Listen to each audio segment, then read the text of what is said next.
All right, Suzanne, thanks so much for doing this next episode on Arab Muslim culture in school. So, what I want to ask for starters is, what was your experience like as an Arab Muslim woman in school? What was that sort of like? Yeah, yeah. Um, Growing up, I grew up in Ventura County, which was predominantly white. Um, we were the minority. I grew up as part of a minority group. Um, and so that in itself, a lot of that really translated in schools, like just a lot of this, the common internal and external, maybe challenges or struggles. Um, so for me, it was a lot of kind of, walking this tightrope of trying to find a way to honor, my culture and the family values that I was taught, being an Arab Muslim girl, right? But also trying to be part of the dominant culture, right? Which was, American culture. Um, so it was often, school was often where that was really visible. So it's like, I go to school and oftentimes, things were taught from the perspective of the dominant narrative, which is often white American, right? Whether it was history, whether it was just kind of just being there, right? And then having to come home to where often sometimes there was some clashes with that. So it was a lot of trying to find kind of where I belonged. Um, and I know especially obviously the cultural stuff, right? Just kind of the cultural differences, like something as simple as me having different lunch, right? The lunch that I brought was different than maybe the lunch that maybe some of the other kids brought, right? And um, so I know for me, always just kind of feeling different, always feeling different. I know teachers mispronouncing my last name. you know, I know for some teachers there was maybe a curiosity and the intention of trying to be culturally sensitive and really wanting me to feel included, especially during holidays. Oftentimes, during Christmas and Hanukkah and just the holiday season, that was something that I sometimes felt like mm, that piece of just kind of not belonging sometimes that would play out during the holidays because Eid, Eid and Ramadan, those were often not holidays that were ever even really acknowledged. So, I know that there were some teachers that really tried to be very culturally sensitive to that and really took an interest in wanting to kind of, get to know kind of my culture. But then there were some teachers that I felt just kind of enabled kind of that exclusion a little bit. Hmm. And I remember a memory of like being in a new class and the teacher going down the roll call, and she just looked at my last name and was like, "Yeah, I can't even pronounce that." Like it was just very dismissed. So, Hmm. having to kind of go through experiences like that. Um, I know another big piece was 9/11. When 9/11 happened, I was in fifth grade. I remember getting ready to go to school. Like it was in the morning. I remember getting ready and I remember my parents having the news on and just, seeing the images of the terrorist attacks and, then going to school, and I remember just being obviously the only Arab Muslim student. And, I just remember feeling this sense of like, almost feeling like I was responsible for it, as crazy as that is, because it was just kind of the rhetoric that I would hear. And also at the time, it's like before 9/11, it was like, yeah, I was maybe Arab Muslim. People maybe didn't really understand that or know what that was. But then after 9/11, it was very clear that I was Arab Muslim. Like, and I just remembered just feeling the sense of like wanting to hide, really wanting to hide. Um, just almost just the energy, just kind of from the other students, and um, so it just it hit a lot of layers. So I know that's kind of the gist of just kind of growing up. Mm-hmm. So my next question is, like how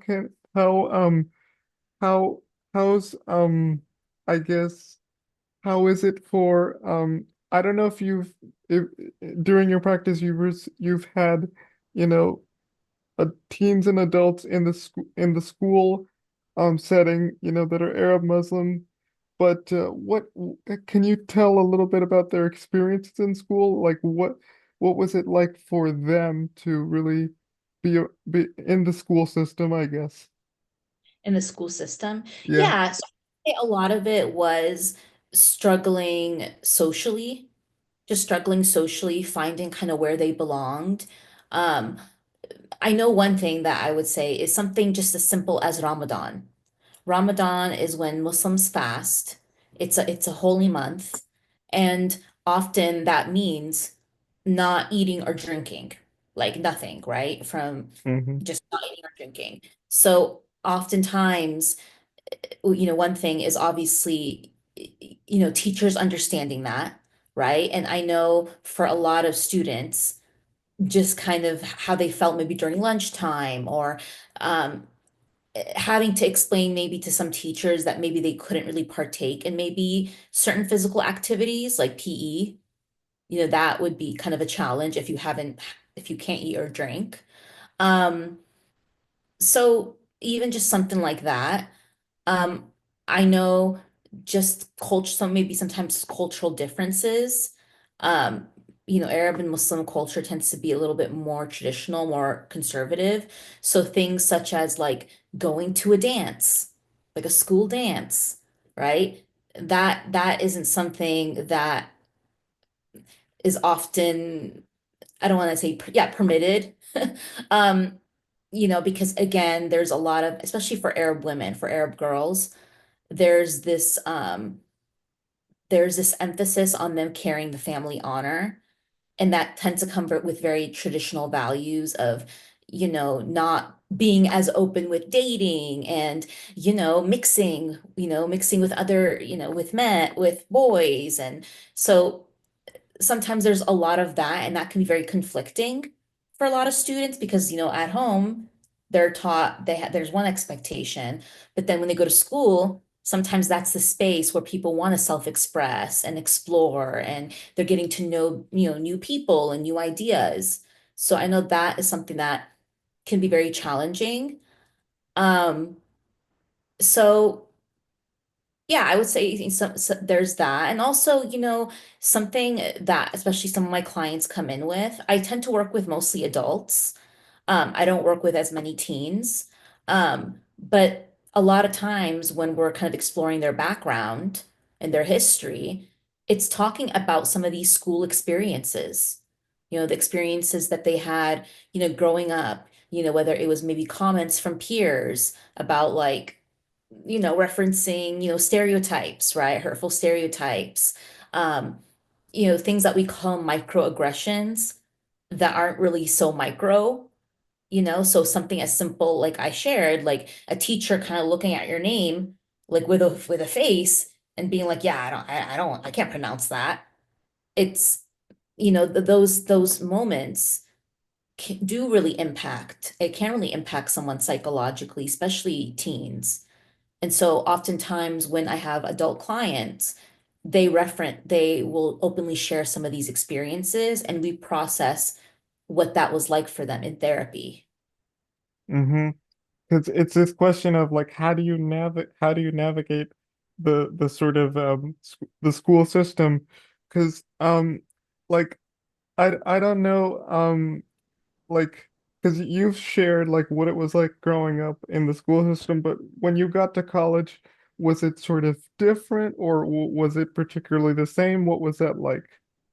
Yeah. So I know for me, when I went to university, um, one, I mean, it was definitely a lot more openness, right? I wasn't living with my family.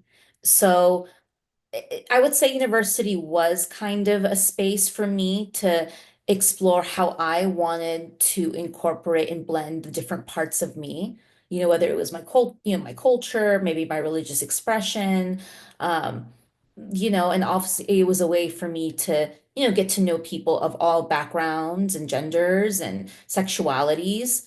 I got to, be part of different groups, meet new people. So explore different activities. So in one sense, for me, it was a space to kind of explore. But also, I remember, especially my first year, I think I was still grappling with the things that I internalized growing up in Ventura County, which was feeling different, feeling like I didn't belong, um, feeling like this foreigner, even though I'm a, American citizen, born and raised. So I know for me, that was kind of a lot of the internal things that I had to, navigate and still navigate to an extent. That was still kind of showing up even when I went to university. So it was important for me to, get to know, other Arabs and Muslims, and maybe form some of that sense of community or belonging. So that was really helpful for me. I was part of Arab student group. I was part of, just different cultural groups. Um, but also still navigating the expectations of especially the gender expectations of being an Arab woman, right? Especially going to university, right? It's like being in the dorms, being in the dorms where there's other, they tend to be mixed, right? There's there's boys that are also in the dorms, right? So it was a lot of trying to find a way to manage obviously the expectations that my culture puts on me as an Arab woman and what that means, but also having to deal with, getting out of my comfort zone and kind of figuring out what that is going to be for me or look like. Mm-hmm.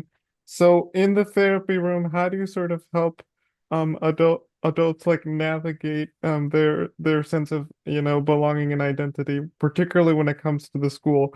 So what sort of what do you do on your end to to help them with that? Mhm. Yeah. So, for one, we just really talk about, what are the challenges, right? So, what are some of the challenges that they're facing? Is it, relational with peers? Is it feeling, the sense of feeling different or feeling like they don't belong? So if that is the case, one, I try to really normalize that. I validate that. I normalize that. And I really like to provide a lot of psychoeducation. And when we talk about psychoeducation, that there's a lot of therapeutic value in that because sometimes clients will come in and they'll feel really alone in what they're experiencing. So I try to help them name it, and that it's a very common thing that a lot of second generation, first generation immigrant groups face. Um, and then we just talk about, just different ways to mitigate that, whether it's, finding support, looking at their local resources, um, really talking about what they need to help them manage that challenge. I don't know if that means maybe learning how to maybe communicate certain things to their teachers or professors, around the fact that they're fasting and that, it may be difficult to do maybe certain things, right?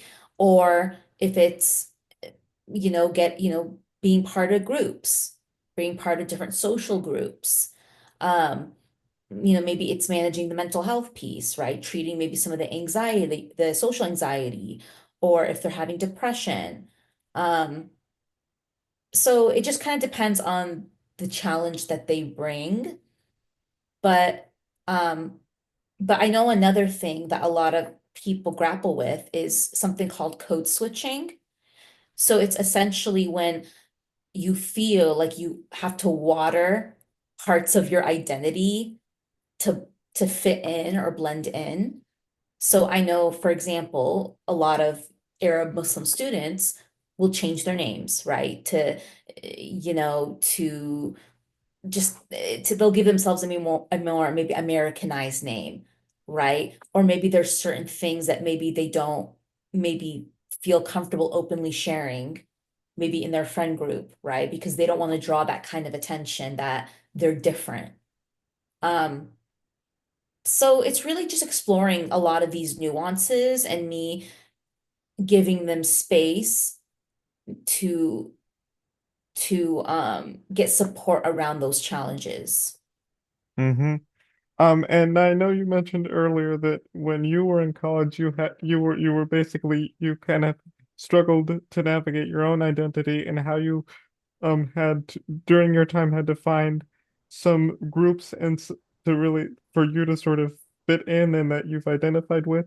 So my question is, how important is it for people, especially Arab Muslim students, to really how beneficial, I guess, is it to really find clubs that sort of speak to their identity and that kind of thing? Mhm. Yeah, I would say it's really important.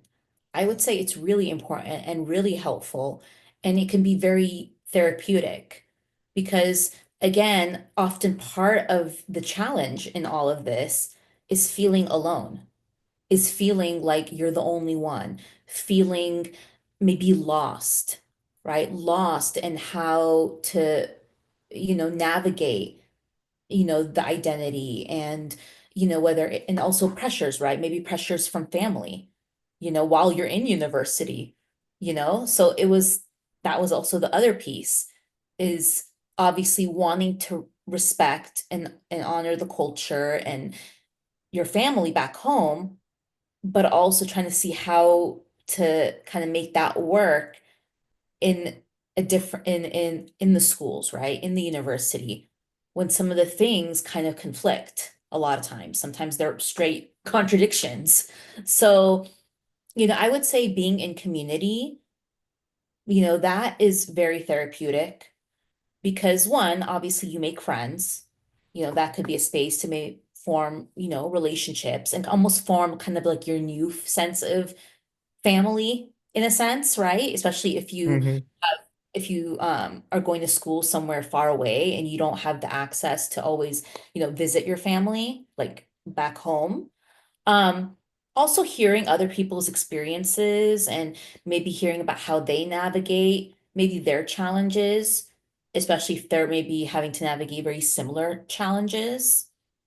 And just being maybe in a space where you don't feel like you have to educate the people around you about what it is to be Muslim, right? So a lot of the things that sometimes Arab and Muslims feel like they have to explain to maybe their non-Arab or non-Muslim peers, they don't feel burdened to have to explain all of that. They can just kind of be, there's already an understanding. There's already like an understanding there. So it alleviates this sense of feeling like they don't belong or that they're different. Mm-hmm. And what my I guess my next question is um what what can the sort of education system do to really include like really respect and sort of like honor, people with um that come from different cultural backgrounds because um I know that we're in really strange times, but yeah, what I wonder what your 2 cents on that is. Yeah, yeah, no, yeah. So I would say one, just, making it a thing to maybe provide more culturally responsive or culturally attuned training to staff, whether it's teachers, whether it's other educators, whether it's therapists, right? And really, offering like even just knowing just kind of the basic knowledge of Islam, of Arab, being Arab, right? What that even means, just even the basics, right? So, for example, Islam is a religion. Muslim is a follower of Islam. Here are kind of the major holidays.